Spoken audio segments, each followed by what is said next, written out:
Oke teman-teman, balik lagi dengan saya Vicky Ridho. Kali ini kita masih membahas soal timnas U20 yang gagal di Piala Asia U20. Dan setelah kegagalan itu, banyak tagar yang bermunculan. Akhirnya jadi viral, tagar Indra Syafri out.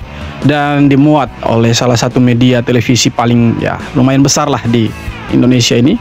Dan disitu ada pengamat-pengamat yang bersuara lah. Akhirnya mereka bersuara soal Indra Syafri out atau tidak. Ada yang pro, ada yang kontra. Dan netizen banyak sekali yang mendukung kalau Indra Syafri dipecat dan digantikan oleh pelatih yang lebih layak untuk menukangi timnas U20. Seperti apa tanggapan netizen? Mari kita simak sama-sama. Let's go!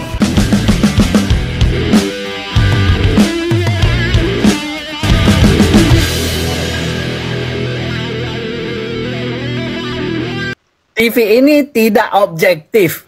Ya, aku udah buat video ya untuk menguliti apa yang disampaikan Toel dan Akmal. Kalau kalian mau nonton, kalian tonton aja di akun pertama aku ya. Nah, di sini aku cuman mau membahas begini ya. Ini TV nggak objektif. Iya, karena aku lihat ya, dari semua pertanyaan yang dilontarkan oleh hostnya, terus juga dari narasumbernya, ini coba lihat nih, 2 orang yang membela Indra Syafri, 1 orang yang mengkritisi Indra Syafri.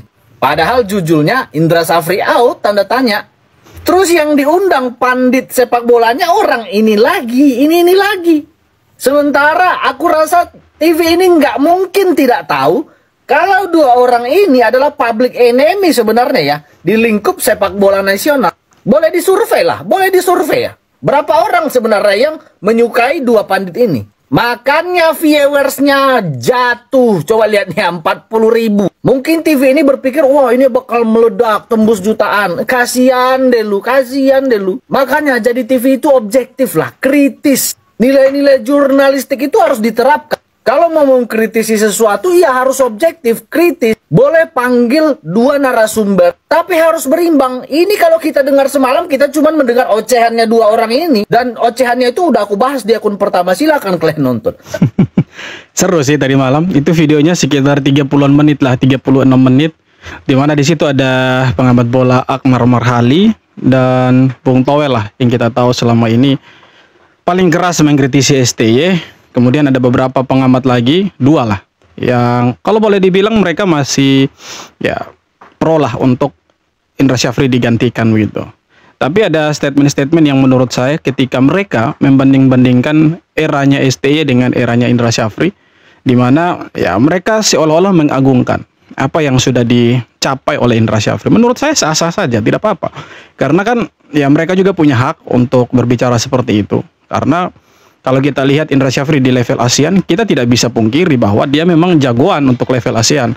Tapi sekali lagi untuk level Asia dia tidak bisa bicara banyak. Nah, kemudian mereka bongkarlah data-datanya dan untuk level ASEAN STY 0. Betul, ketika memegang timnas U20, U22 bahkan di level ASEAN kita selama STY pegang itu tidak ada hasilnya lah.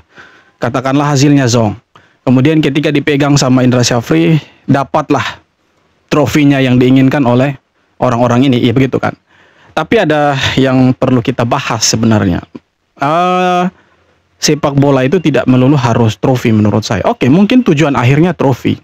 Tapi ketika kita menonton bola, bola itu kan sebuah hiburan dalam olahraga sepak bola. Jadi menurut saya, ketika kita nonton bola bukan hanya tentang soal menang dan meraih trofi, tetapi bagaimana menghibur kita para penonton, menghibur kita para supporter dengan permainan-permainan cantiknya mereka.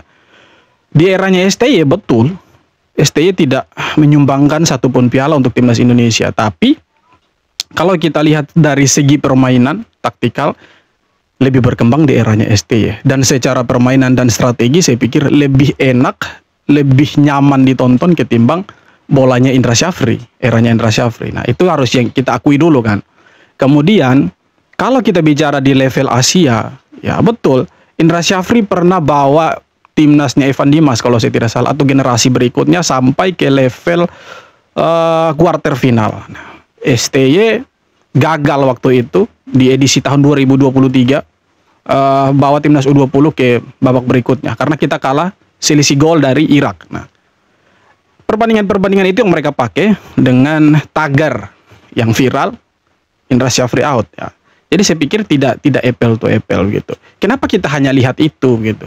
Kenapa kita tidak lihat yang lebih serius dari itu? Contohnya pembinaan usia muda di Indonesia ini belum berjalan dengan baik, ya kan? Betul yang mereka bilang bahwa negara-negara yang notabene mereka itu bermain di Piala Dunia di kelompok umur, itu sepak bola mereka khususnya kelompok umur, kompetisi di level bawah itu berjalan dengan baik. Betul. Pertanyaannya, di Indonesia adakah seperti itu? Belum ada, belum terlihat. Makanya jangan heran kalau pemain-pemain kita levelnya itu memang level ASEAN, ya kan? Kemudian kalau kita bicara juga soal ya kompetisi kelompok umur, ya tidak ada di Indonesia. Justru kita malah sibuknya naturalisasi dan juga ya efisiensi di liga begitu, perbaiki liga. Tapi menurut saya apapun itu mereka harus apresiasi juga bahwa dengan adanya STY, ketika STY melatih ya, sepak bola kita itu lebih hidup dan bahkan euforia masyarakat untuk nonton sepak bola jauh lebih tinggi ketimbang U20 yang sekarang. Jadi sekali lagi, terlepas dari pro dan kontra, STY tidak pernah bawa Indonesia dapat juara, dan Indra Syafri bawa Indonesia untuk dapat trofi atau juara di kelompok umur. Saya pikir ada hal yang lebih penting loh, yang harus dibahas oleh media-media besar inilah. Contohnya pembinaan usia muda. Jangan hanya sekedar kita mencari soal ya, tagar yang lagi viral-viral. Ya terserah, itu urusannya mereka. Cuma begini loh, menurut saya sebagai supporter timnas, ada hal yang lebih besar lah. Kalau kita minta supporter ya, kalau kita minta si Indra Syafri dipecat, itu bukan tanpa alasan loh. Kemudian pertanyaannya, apakah sudah objektif atau berdasarkan sentimen? Saya pikir semuanya ada di situ. Mau sentimen ke, emosional ke, objektivitas ke, semua ada di situ. Kenapa saya bilang gitu? Karena tim ini kan bukan dipersiapkan sehari dua hari lalu terjun ke Piala Asia U20 2025 kan. Tidak seperti itu. Ini TC-nya berbulan-bulan, bahkan keliling dunia kalau boleh dibilang, tapi hasilnya di Piala Asia zong. Nah itulah dasarnya kenapa kita bilang Indra Syafri harus diganti dengan pelatih yang lebih baru. Oke betul, di edisi-edisi sebelumnya Indra Syafri sukses, tapi ingat di 2025 ini Indra Syafri gagal total. Jadi harusnya diganti, harusnya seperti itu. U20 yang gagal ke Piala Dunia karena sesuatu dan lain hal, sebenarnya dalam pertandingan-pertandingan yang mereka mainkan di tahun 2023 di Uzbekistan, mereka membawa hasil dari sisi permainan, tidak dari sisi hasil, hanya 4 poin. Interupsi. Tadi dari sisi permainan itu apa maksudnya? Dari sisi permainan itu adalah memang lebih bagus, memang lebih atraktif, memang lebih ofensif. Enggak lebih atraktif, tapi lebih bisa melawan. Yes, betul. Di mereka benar-benar hanya kalah dari Irak. Oke. Git, sorry interupsi. Kesalahan lu nyinggung STY lagi ya kan. Makanya sih sebelah sana. Oh enggak, makanya anggapannya emosi. Makanya. Nah itu dia, kenapa STY yang harus dibawa-bawa? Mungkin terangnya STY dia terlalu bersinar lah di sepak bola Indonesia, makanya selalu dibawa-bawa dalam semua pembahasan bola, khususnya untuk timnas Indonesia. Mau dia kelompok umur ataupun senior, pasti STY akan dibawa-bawa. Ya, sinarnya terlalu terang lah. Makanya selalu dibanding-bandingkan dengan pelatih lokal, walaupun sebenarnya tidak sebanding lah dengan STY. Tapi kita lupakan itu. Ya, kita coba bahas soal permainannya STY dengan Indra Syafri. Kalau kita bahas soal permainan, betul eranya STY itu lebih melawan loh. Buktinya apa? U23 kita bisa sampai semifinal. Bahkan kita bisa kasih kalah Korea Selatan yang notabene itu negara kuat di Asia. Negara adidaya soal sepak bola. Tapi kita bisa kasih kalah mereka di Piala Asia U23. Harusnya itu juga kita lihat begitu. Apakah lebih atraktif? Tidak juga. Apakah lebih ofensif permainannya? Tidak juga. Tapi secara strategi permainan kita lihat bahwa timnas Indonesia di kelompok umur eranya ST jauh lebih bisa melawan. Kita bisa kasih tunjuk bahwa ini loh Indonesia tidak datang ke sana hanya untuk jadi bulan-bulanan seperti eranya Indra Syafri. Kan begitu. Terlepas gagal atau berhasilnya timnas U20 di tangan kedua pelatih ini, tapi secara permainan menurut saya STY jauh lebih bagus daripada Indra Syafri. Indra Syafri minta maaf setelah gagal total di Piala Asia U20. Kita nggak perlu permintaan maaf, kita butuh solusi. Timnas U20 udah TC kemana-mana, ke luar negeri, anggaran gede, tapi hasilnya apa nih? 1 poin doang lawan Yaman yang juru kunci. Kalah 0-3 dari Iran, keok 1-3 dari Uzbekistan. Bukan cuma gagal lolos ke Piala Dunia U20, tapi mainnya juga berantakan. Ini yang di bio gue kalau menonton aksi timnas. Tapi Semua orang ngomong begitu loh. Diem aja. Dulu Sinteyong kalah di Piala Asia langsung dipecat, tapi Indra Syafri aman-aman aja. Mana nih ketegasan PSSI? Harusnya konsisten dong. Terus yang lebih lucu, Toel yang biasanya paling kritis ke STY sekarang malah ngebelain Indra Syafri. Berarti dulu dia emang gak objektif. Ada alasan pribadi gak suka sama Sinteyong. Apa menurut kalian Indra Syafri masih pantas nih buat pegang timnas U20? Atau Kalau kita lihat dari statement Bung Toel tadi malam dan Bung Akmal, ya tidak bisa diragukan bahwa mereka memang mendukung Indra Syafri sebagai pelatih lokal untuk terus berada di timnas. Oke, itu pendapat mereka, tapi izinkanlah kita sebagai supporter untuk mengkritisi si Coach Indra Syafri bahwa dia gagal untuk edisi tahun 2025 ini. Terlepas dia permainannya seperti apa, mau dia menyerang ofensif, defensif atau segala macam, saya pikir dia gagal dalam membawa tim ini untuk ke Piala Dunia U20 di Chile nanti. Target dari PSSI apa? Target dari PSSI itu harus masuk sampai ke semifinal. Tapi tidak sampai ke sana. Oke, betul, dia lewat jalur kualifikasi dan masuk ke sana. Berhasil memang kita ke Piala Asia. Tapi ingat, siapa lawan kita di kualifikasi? Lawan kita di kualifikasi itu dia, kalau boleh dibilang negaranya itu sepak bolanya jauh di bawahnya kita. Mungkin satu atau mereka dari tier 4, kita di tier 1. Jadi tidak bisa dibilang kalau agak sedikit sukses, tidak juga.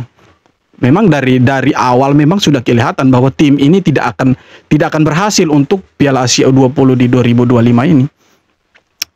Ada kok rekam jejaknya. Mulai dari uji coba yang sudah diadakan oleh PSSI. Yang terbaru itu kan waktu di Sidoarjo di Mandiri Challenge Series. Dari 3 pertandingan kita itu kalah dari Yordania dan Suriah. Kita hanya menang lawan India kok. Kita menang lawan India itu India usianya itu usia 18 atau 17. Kita dengan ya notabene U20 lah. Secara postur, secara tinggi badan, fisik kita unggul dari India. Wajar kita menang 4-0. Itu pun dari sekian banyak peluang kita hanya bisa cetak 4 gol. Nah, terjunlah kita ke Piala Asia U20 yang harusnya kita bisa berbicara banyak di sana setelah TC berbulan-bulan ke luar negeri dan di dalam negeri. Tapi ya kita tidak melihat itu. Walaupun Indra Syafri sudah bilang nanti strategi sesungguhnya sebenarnya akan ditunjukkan di sana. Kita menanti itu dan kita menagih itu. Mana sih strategi yang dibilang sama Indra Syafri yang akan ditampilkan di sana? Kan tidak ada. Nah, itu dia yang kita tagih sampai terakhir imbang lawan Yaman yang kalau boleh dibilang ya negaranya juga entah berentah, masih ada perang saudara, kemudian sepak bolanya juga tidak terlalu bagus, secara peringkat kita ada di atas, tapi kita tidak bisa cetak satupun gol, justru kita yang ditekan habis-habisan. Nah, itulah yang menjadi pertanyaan kita semua, kenapa ada apa dengan timnas U20 di eranya Indra Syafri sekarang? Apakah Indra Syafri kecewa karena tidak dipromosikan ke timnas senior? Ya kita tidak mau tahu sampai di situ, tapi intinya ketika diberikan kepercayaan untuk pegang U20 harusnya bisa ya pegang itu, tapi kan tidak bisa direalisasikan oleh Indra Syafri. Nah, akhirnya netizen rame-rame bilang kalau Indra Syafri harus diganti. Memang betul harus diganti. Karena ya hasil buruk yang diraih sama timnas U20. Kalau Toel dan Bung Akmal bilang bahwa ini apakah berdasarkan sentimen, apakah berdasarkan emosional atau objektivitas, tiga-tiganya kita masukkan ke dalam. Kenapa kita masukkan ke dalam? Siapa penyebabnya? Ya federasi. Tanyakan ke federasi. Apakah STY tidak berhasil lalu kemudian dipecat? Kan tidak juga. Sekarang sudah terbukti bahwa Indra Syafri tidak berhasil di Piala Asia U20 di edisi 2025 ini. Harusnya diganti. Apakah itu ada sentimennya atau ada emosionalnya atau objektivitas segala macam? Saya pikir tiga-tiganya dimasukkan di situ.